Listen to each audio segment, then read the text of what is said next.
আসসালামু আলাইকুম ভিউয়ার্স, আশা করছি আপনারা ভালো আছেন। নতুন একটা টপিকস এর উপর একটা ভিডিও বানাবো। It's on kind of funny topics but entertainment. If you continue it you will enjoy. টপিকটা হচ্ছে, আপনারা দেখে থাকবেন, জেনে থাকবেন, বা আপনি হইতে পারে আমার ভিডিওর সাথে মিলে যেতে পারে। পুরুষরা মাথায় টাক পরে। কখনো কি আমাদের ফ্যামিলি, আমাদের মা বোন, ওয়াইফ, এদেরকে মাথায় টাক দেখছেন? অবশ্যই না।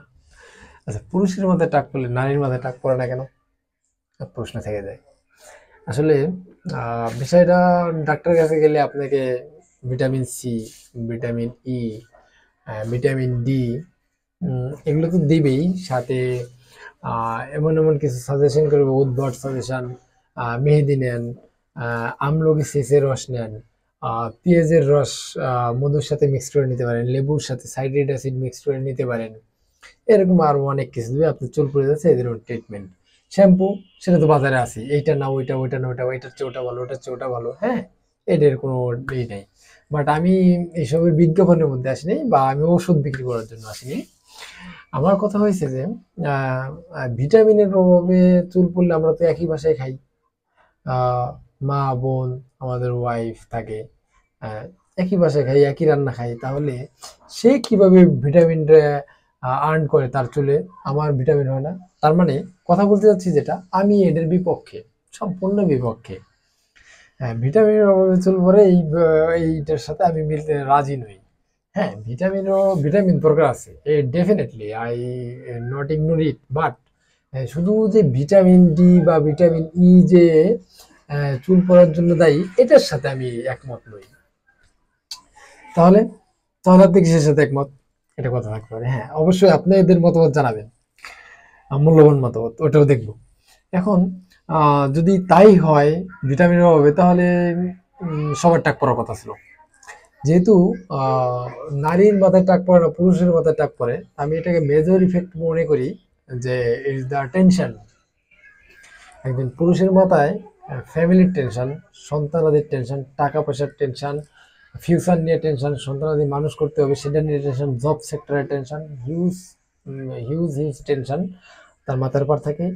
Tension in the vital role for this. একজন কথায় আছে, কোন এক দার্শনিকের নাম মনে নেই, কথা আছে, একজন পুরুষের যে টেনশনটা মাথায় থাকে, এটা যদি 100 জন নারীর মধ্যে সমানভাবে ভাগ করে দেওয়া হয়, একজন পুরুষের টেনশন, তার 99 জন পাগল হয়ে যাবে। এই ধরনের একটা কথা প্রচলিত আছে। আদৌ সম্ভব কিনা সেটা তো সম্ভব না ভাগ করে দেওয়া, এটা বাট ধারণা করা হয় যে একটা পুরুষ যে পরিমাণ লোড নেয়, সেটা একটা নারী নিতে পারে না। যার জন্য সে মানে ফ্রেশ মাইন্ড, রিফ্রেশ মাইন্ডে থাকে। বাট আমাদের মাথায়, আমরা রিফ্রেশ মাইন্ডে থাকতে পারি না। আমাদের মাথায় অল টাইম, অলওয়েজ আমরা অনেকগুলো টেনশন নিয়ে থাকি, পেইন নিয়ে থাকি, বিভিন্ন টাইপের, যেগুলো শেয়ার করলাম। So is the vital role for hair fall. I I I think my thesis. এখন বলবেন আমি তো ক্যাপ মাথা, আপনি কি টাক? না ভাই, আমি এখনো টাক হইনি, মাথায় চুল আছে। ঠিক আছে, চুল আছে, তবে আমার মাথার চুল হালকা। তা আমি যেটা মনে করি, সেটা হচ্ছে এই টেনশনের কারণেই মাথার চুলগুলো পড়ে যায়। সো যদি বলি টেনশন করবেন না, এটা আসলে সম্ভব না। আহ, বিশেষ করে ওই ছেলেদের তো মাধ্যমিক পার হওয়ার পর থেকেই একটা ছেলের মাথায় টেনশন চলে আসে, কারো কারোর জন্য তার আগে। এই টেনশনকে রিলিভ করা পুরুষের জীবনে সম্ভব না। মানে টেনশন রিলিভ করে পুরুষ বাঁচতে পারবে না, তাহলে তাকে ঘর সংসার ছেড়ে দিতে হবে। হ্যাঁ, আমি কিছুদিন একটা ভিডিও করেছি, সবচেয়ে ভালো আছে যে পাগল ভারসাম্যহীন, যে সেই সবচেয়ে ভালো আছে। দুনিয়ার কোনো টেনশন নাই, খাওয়ার টেনশন নাই, ঘুমের টেনশন নাই, ঘর বাড়ি সন্তান আদি কারো টেনশন নেই।